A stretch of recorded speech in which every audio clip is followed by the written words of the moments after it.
Hello students. उम्मीद है आप लोग बहुत अच्छे होंगे। आज हमने क्या है क्लास 11 की केमिस्ट्री और केमिस्ट्री में हम लोग सीख रहे थे मोल कॉन्सेप्ट। आज के लेक्चर में हम लोग सीखेंगे लिमिटिंग रिएजेंट के बारे में, जो एक बहुत ही इंपॉर्टेंट टॉपिक है। ठीक है, तो टॉपिक का नाम ना लीजिए। आज का टॉपिक है, उस टॉपिक का नाम है अपना limiting reagent.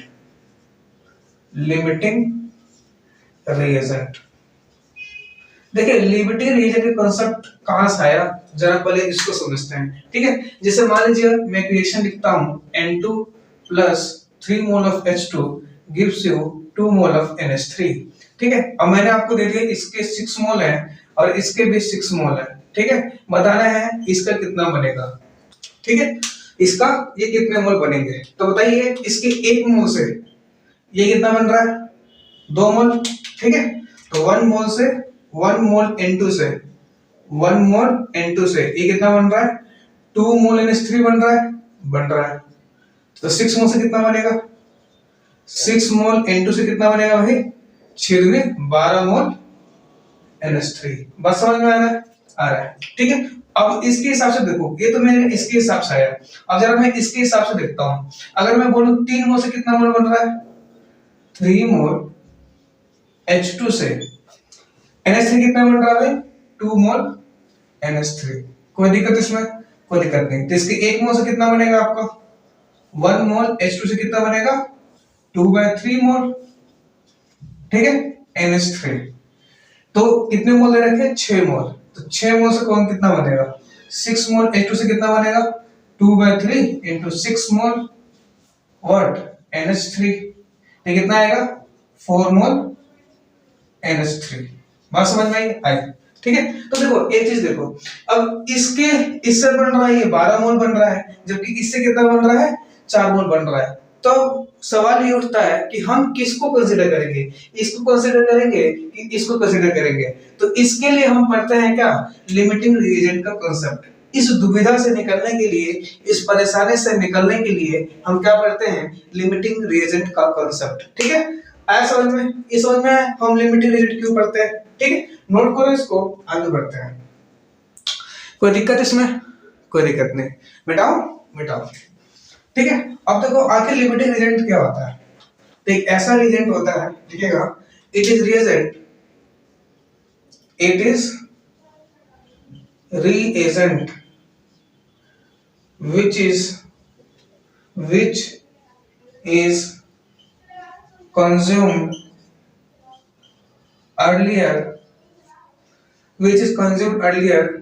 in a chemical reaction। ठीक है, लिमिटिंग रिएजेंट क्या होता है, एक ऐसा रिएजेंट होता है जो कंज्यूम होता है किसी भी केमिकल रिएक्शन में जल्दी से। ठीक है, ठीक है, कोई दिक्कत इसमें, कोई दिक्कत नहीं। पहला पॉइंट, ठीक है, the second point, whatever product is formed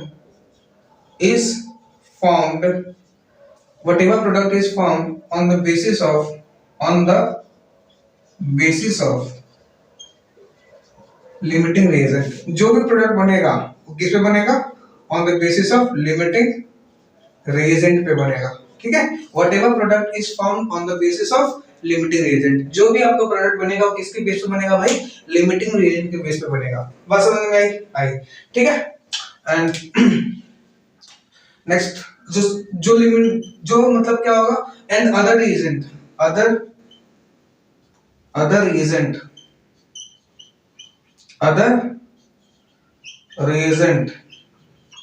is called excess reagent।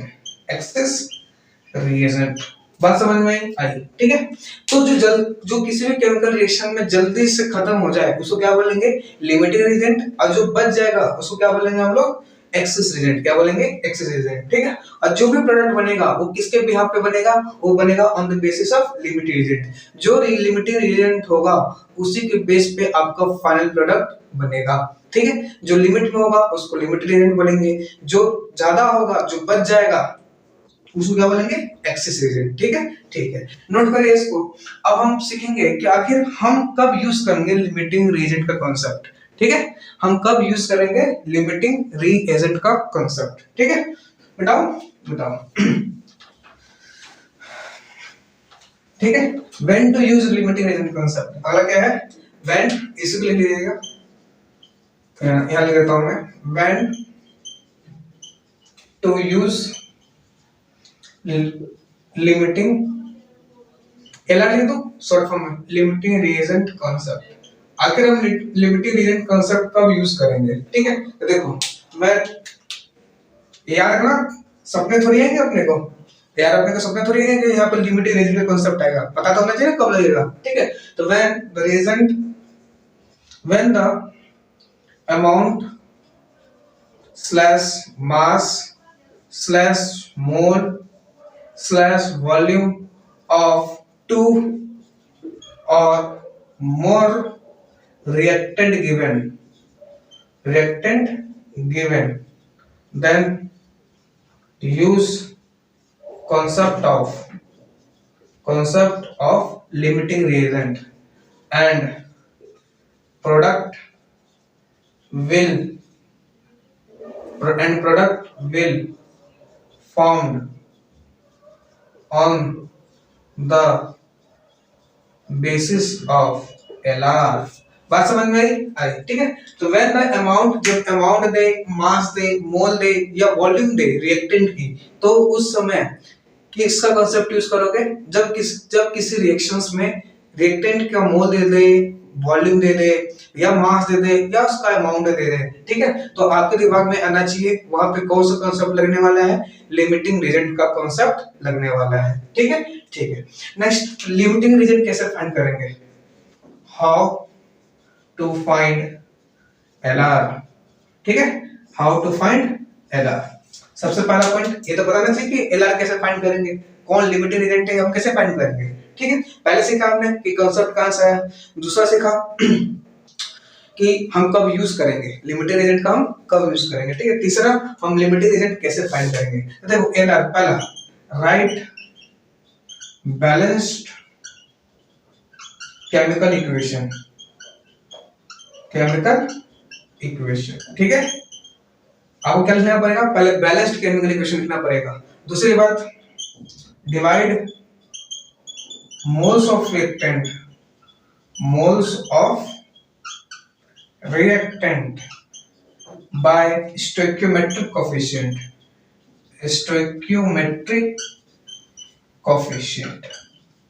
ठीक है, which is minimum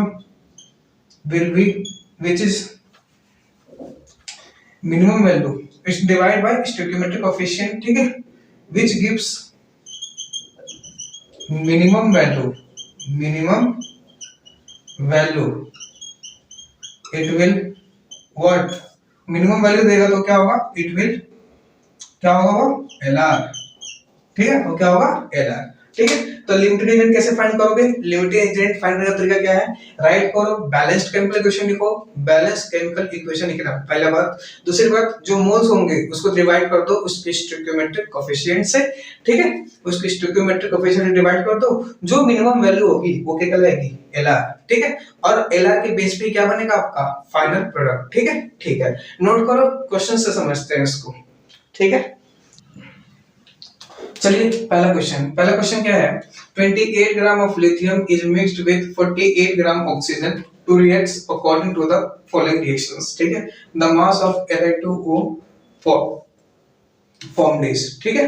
चलो कैसे करोगे, देखो लिथियम रिएक्टेंट है और ऑक्सीजन भी रिएक्टेंट है, उनके मास दे रखा है ना, तो मैंने बताया था लिमिटिंग रिएजेंट का कांसेप्ट कब यूज करते हैं, जब रिएक्टेंट के मास पता हो या मोल पता हो या उसका वॉल्यूम पता है। तो आपको मास पता है ना, तो कौन सा कांसेप्ट रहेगा, लिमिटिंग रिएजेंट वाला। तो सबसे पहले क्या फाइंड करेंगे, लिमिटिंग रिएजेंट कैसे फाइंड करते हैं, पहला स्टेप क्या होता है, बैलेंस्ड इक्वेशन, एक बैलेंस्ड इक्वेशन है। दूसरा स्टेप क्या होता है, दूसरा स्टेप होता है अपने पास, क्या करो इसके मोल्स को डिवाइड कर दो इसके स्टोइकियोमेट्रिक कोएफिशिएंट से। तो पहले इसका मोल निकालो, तो लिथियम है तो लिथियम का मोल ऑफ लिथियम निकालो, पहले मोल ऑफ लिथियम, मोल कैसे निकालते हैं, गिवन मास, लिथियम का मास कितना है 28 अपॉन मॉलिक्यूलर मास, लिथियम का मॉलिक्यूलर मास कितना होता है लिथियम का, आदत है ना, बता रखूंगी कितना लेगा 4 मोल। वैसे निकालो मोल ऑफ O2 निकालो, तो गिवन मास कितना हो गया 48 अपॉन मॉलिक्यूलर मास, इसका मॉलिक्यूलर मास कितना आ गया, O2 का मॉलिक्यूलर मास 32, तो कितना आ गया 3/2, काटोगे 3/2 आएगा। बात समझ में आई। अब मोल निकालने के बाद क्या करते हैं, इसकी स्टोइकियोमेट्रिक कोएफिशिएंट से डिवाइड करते हैं। लिथियम का स्टोइकियोमेट्रिक कोएफिशिएंट कितना है 1, O2 का यहाँ पे क्वेश्चन तो क्या है 1, पिछले लेक्चर में बता रखा हूं आपको, बता रखा हूं। तो मोल निकाल लिया, अब क्या निकालो, डिवाइड करो स्टोइकियोमेट्रिक कोएफिशिएंट से, तो इसको जब डिवाइड करोगे तो 4 बाय इसका स्टोइकियोमेट्रिक कोएफिशिएंट कितना आ गया 4, तो कितना आएगा 1। वैसे ही इसका 3/2 और डिवाइड करना है, इसका स्टोइकियोमेट्रिक कोएफिशिएंट कितना है 1, तो कितना आएगा ये 3/2, 3/2 मतलब 1.5। सबसे छोटी वैल्यू कौन सी है, अरे 1 और 1.5 में छोटा कौन होता है 1 होता है ना, तो ये क्या कहलाएगा LR, मतलब लिमिटिंग रीजन, क्या कहलाएगा LR।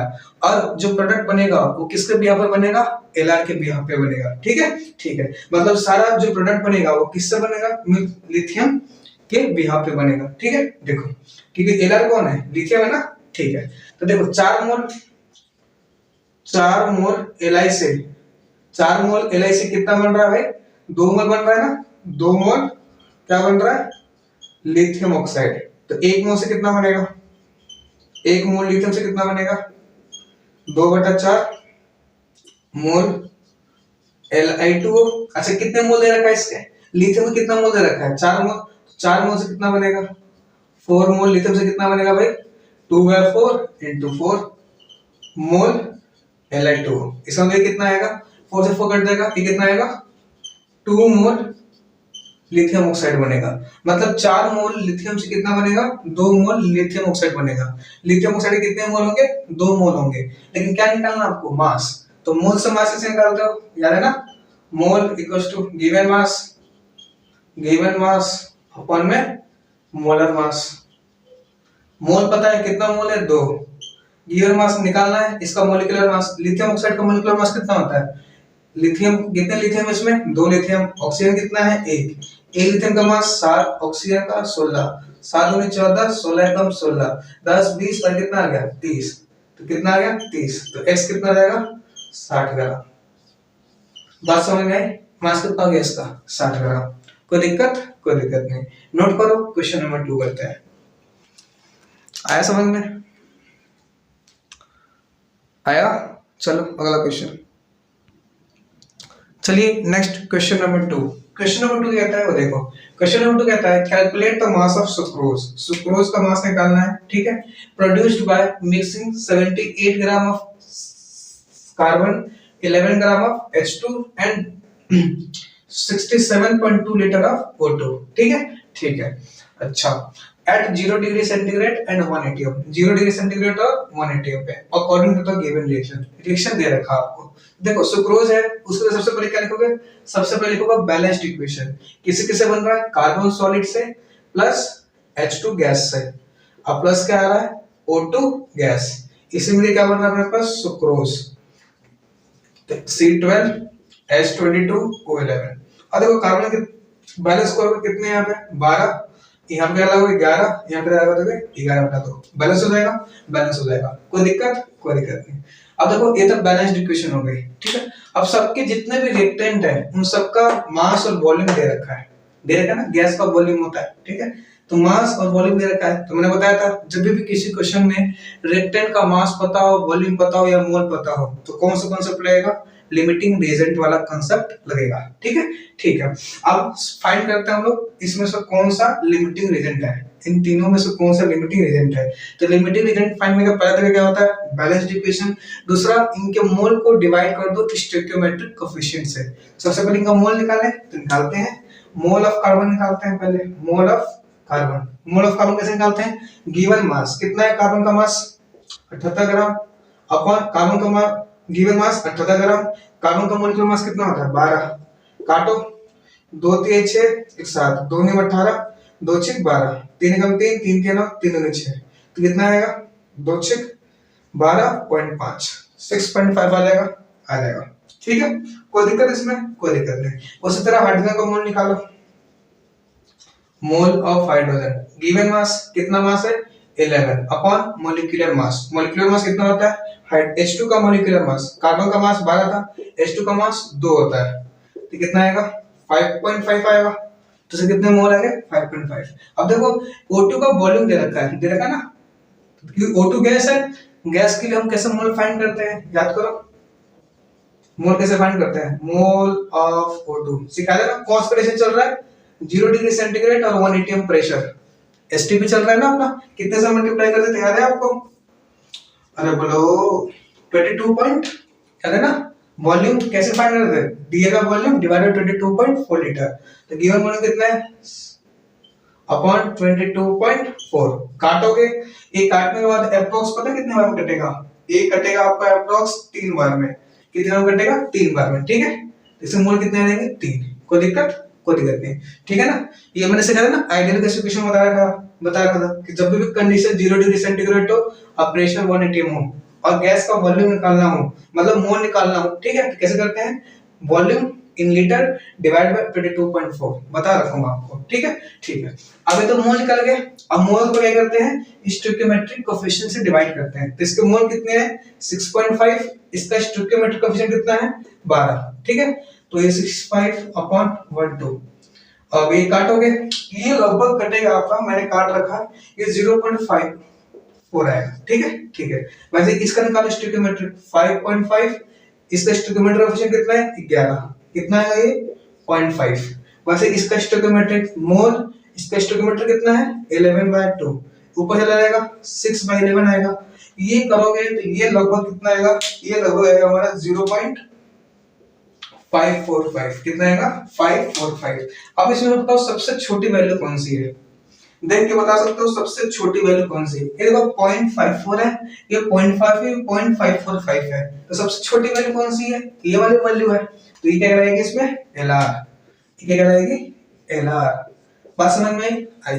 तो जो प्रोडक्ट बनेगा, फाइनल प्रोडक्ट बनेगा, वो किससे बनेगा हमारा LR से बनेगा, किससे बनेगा LR से। LR कौन है, हाइड्रोजन। देखो 11 मोल से कितना मोल बन रहा है, इसे कितने मोल है, कुछ नहीं तो 1 है, तो 11 H2 से कितना बन रहा है 11 मोल H2 से, 11 मोल H2 से ये कितना बन रहा है 1 मोल C12H22O11, तो 1 मोल से कितना बनेगा, 1 मोल से 1/11 मोल C12H22O11, ठीक है। अच्छा H2 कितने मोल है 5.5 मोल, तो 5.5 मोल से कितना बनेगा, 5.5 मोल से कितना बनेगा, मल्टीप्लाई कर दो 5.5, ठीक है, तो कटेगा कितना आएगा ये 5 0.5 मोल C12H22O11 दिखाई दे रहा है, एक मिनट रुकना, ठीक है, दिखाई दे रहा है ना, दे रहा है, ठीक है। तो देखो मतलब कितना बनेगा 0.5 मोल ये बनेगा। तीन क्या पूछा है आपसे, मास पूछा है, इसका मास पूछा है, तो मोल दिया हो और मास निकालना हो तो कैसे निकालोगे, हेंस इसका मास कितना रहेगा, मास ऑफ C12H22O11 मोल कितना है 0.5 इनटू इसका मॉलिक्यूलर मास का, इसका मॉलिक्यूलर मास कार्बन कितना है 12, हाइड्रोजन 22, ऑक्सीजन 11, कार्बन का मास 12, ए हाइड्रोजन पे 1, ऑक्सीजन का 16, जब मल्टीप्लाई को जोड़ोगे तो 342 ग्राम आता है, कितना आता है 342 ग्राम, निकाल लेना आ जाएगा 342 आ जाएगा 5 × 10 5 × 20 2 22 5 × 15 2 17, तो ये एक के बाद पॉइंट, तो 172 ग्राम आएगा, कितना आएगा 172 ग्राम। कोई दिक्कत, 5 × 15 5 × 10 सुना 5 20 21 का ही आएगा, हाँ सिर्फ 2 सॉरी 171 ग्राम आएगा, इसको मल्टीप्लाई करोगे कितना आएगा 171 ग्राम, ठीक है। तो जो मास ऑफ C12H22O11 होगा वो कितना होगा 171 ग्राम।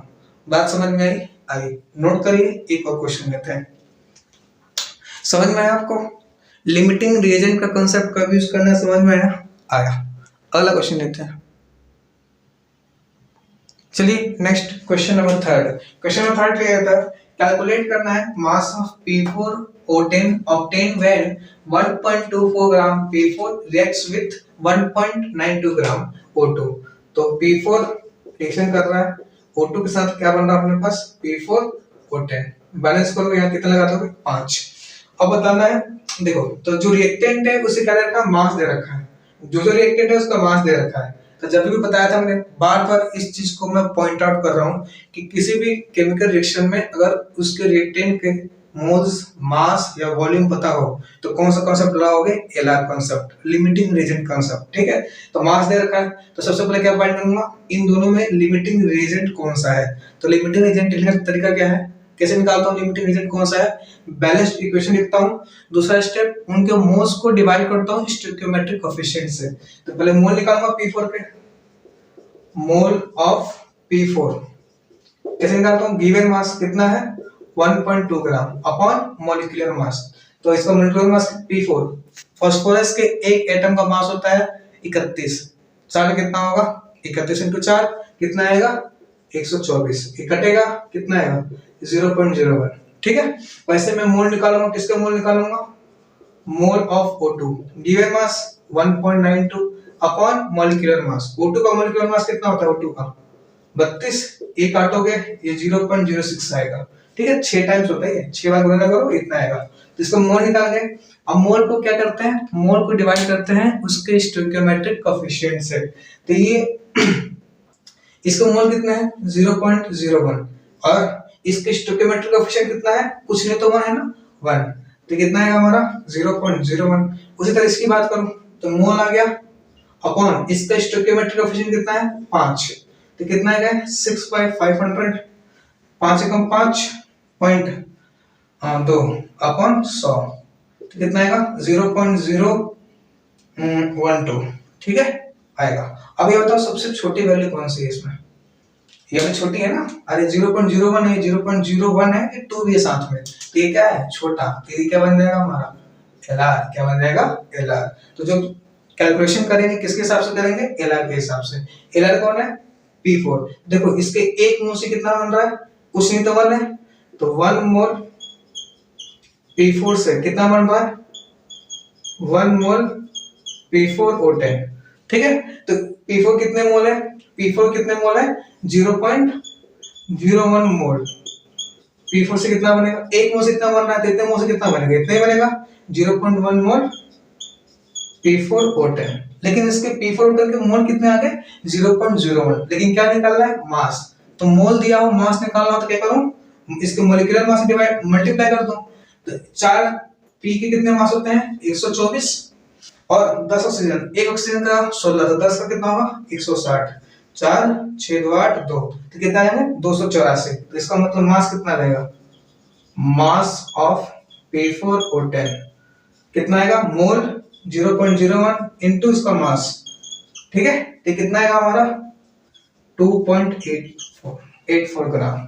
तो मास ऑफ P4O10 कितना रहेगा 2.84 ग्राम। कोई दिक्कत, कोई दिक्कत नहीं। ठीक है, नोट करो, एक और क्वेश्चन करते हैं। ठीक है ना, समझ में आ रहा ना, अरे हाँ है ना, आ रहा है, आगे बढ़ते हैं।